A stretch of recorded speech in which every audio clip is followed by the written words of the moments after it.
If your channel is stuck under 1000 views, it's probably not because of the niche. It's not your equipment, and it's not even your editing. It's 4 specific things that you're doing right now that you think are helping, that are quietly killing your channel.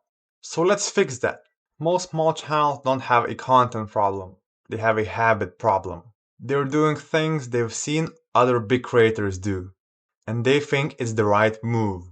But what works for a channel with 500,000 subscribers, it does not work the same with the 500 subscriber channel. So if you're under 1000 subscribers, watch this entire video, because I'm going to walk you through these 4 mistakes that keeps your channel stuck, and exactly what to do instead.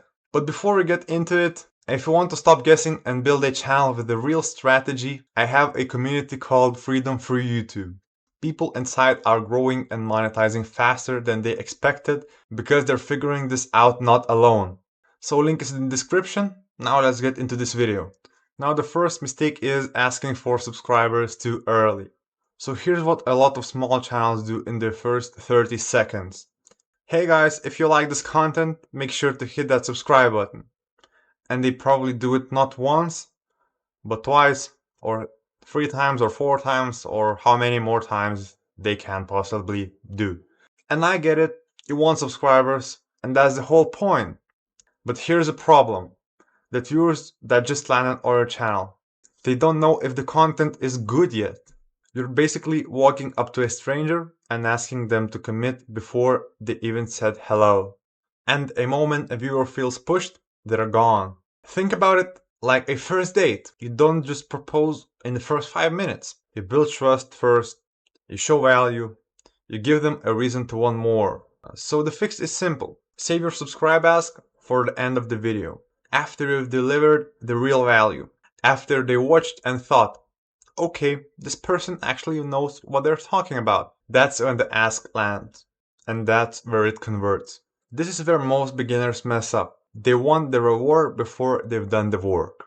Mistake number 2, thinking people watch for you. So here's an example that I gave. So channel number 1 that is doing wrong. Hey, he's saying, hey guys, welcome to my first video. Or my dog just died. That's not a great example, but basically you're showing them yourself, and that's wrong. Channel B, what he does, hey, do this if you want to reach X. So do this if you want to have abs, or do this if you want to do a full muscle up. Or most of people who try X monetize their channels in 30 days. So I cannot reveal X right now, but if you join my community, I definitely can. So this is a tough pill to swallow. So I'm just going to say it directly. Nobody is watching your videos because of you. Not yet. Not at 200 subscribers, not at 800. Viewers are watching because of what they get out of it. They're searching for answers.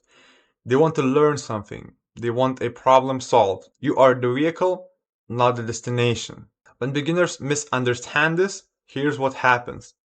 They spend the first 60 seconds of a video talking about themselves. So as I said, their week, their setup, why they decide to make this video, a long intro with their name and their channel logo animation, and a bunch of more other stuff that is not relatable. Meanwhile, the viewer is sitting there and thinking, I just want to know how to grow my channel. When does this start? And they click off. And the fix? Get to the point immediately. Tell them exactly what the video is going to be about in the first 15 seconds. No fluff, no long intros. Your audience doesn't watch for you.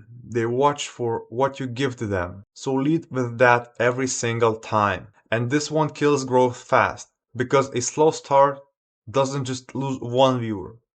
YouTube stops recommending your video entirely. Mistake number 3, trying to push other social media too early.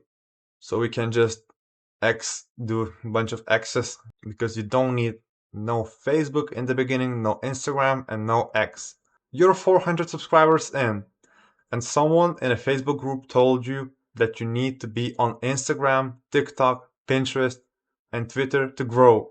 So you're ending every video with follow me on Instagram, join my Facebook group, check out my TikTok, watch my Instagram reels, and etc.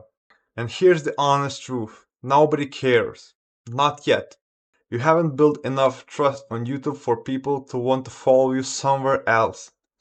And if you're running Faceless channel, it makes even less sense. There's no personal brand pulling people over. There's no face they're connecting with. What this actually does is scatter your energy instead of getting real good at YouTube. Real good thumbnails, titles, scripts, retention. You're right now trying to manage 5 platforms at once, and you're bad at all of them. Go all in on YouTube first. One platform, one audience, one skill to master. When you hit 10,000 subscribers, when people are genuinely invested in you, that's when cross promotion starts to make sense. Until then, stay focused. Nobody talks about this enough, but trying to grow everywhere at once is one of the fastest ways to grow nowhere. Fourth mistake, copying big channels exactly. So we found a big channel in your niche. They've got 200,000 subscribers, their thumbnails look a certain way, their intros sound a certain way, their content covers same topics in same order. So we copy it. Exactly. And the videos don't perform and you don't understand why. Here's why. When someone has already seen the content that's done better by someone with more authority, more production quality, and more trust, why they would choose your version? Copying doesn't differentiate you, it buries you. So this is a great example of Mr. Beast. So here's the original thumbnail and the title that I've just made up, and here's a copycat. So as you can see, it's even from my thumbnail, it's a cheaper copy and it's not a great thing to do. First of all, just some people that are different in different order, and as you can see, maybe a slight change in shrift. And we can also take a look at the title. So the original title would look something like this: Working on Walmart Until I Can. And the copycat title would sound something like this: Hanging Out in Walmart Until I Cannot. And this is not great, the algorithm doesn't like it, and they'll stop pushing your content and eventually will demonetize you. So the channels that actually break through do something different. They look at what's working in a niche and they ask, how can I do it better? What angle hasn't been covered? What does my audience actually need that's nobody's saying? So the fix: use big channels as inspiration and not as template. Take the concept, add your perspective, cover the gap that they're leaving. That's how you build a channel people actually choose over the alternatives. Not because you're louder, but because you're different. Here's the thing about all of these 4 mistakes. They're not about talent, they're not about your niche or your editing software, they're about strategy. And most small creators are guessing at strategy. And that's exactly what I built in Freedom Through YouTube, my school community. It's a school community where we break down exactly how to grow your channel the right way. From your first video to your first 1,000 of subscribers and beyond. No guessing, a clear system that actually works. The people inside aren't more talented than you. They're just not making these 4 mistakes anymore. So link is in the description, come join us. So here's your challenge before you post another video. Go back through last 3 videos uploaded. Are you asking for subscribers too early? Are you making people sit through your long intro before you deliver anything? Are you pushing your Instagram when you only have 300 subscribers? And are you copying bigger channels and hoping nobody notices? If the answer is yes to any of those, stop, fix it, and film it differently. These aren't big changes, but they're a massive difference when you're starting out. If you want help making those changes faster, the link to Freedom for YouTube is in the description. First link, the community is there. And if you want to learn more about the YouTube algorithm and how it's changing in the past months, click one of these 2 videos above me and see you there.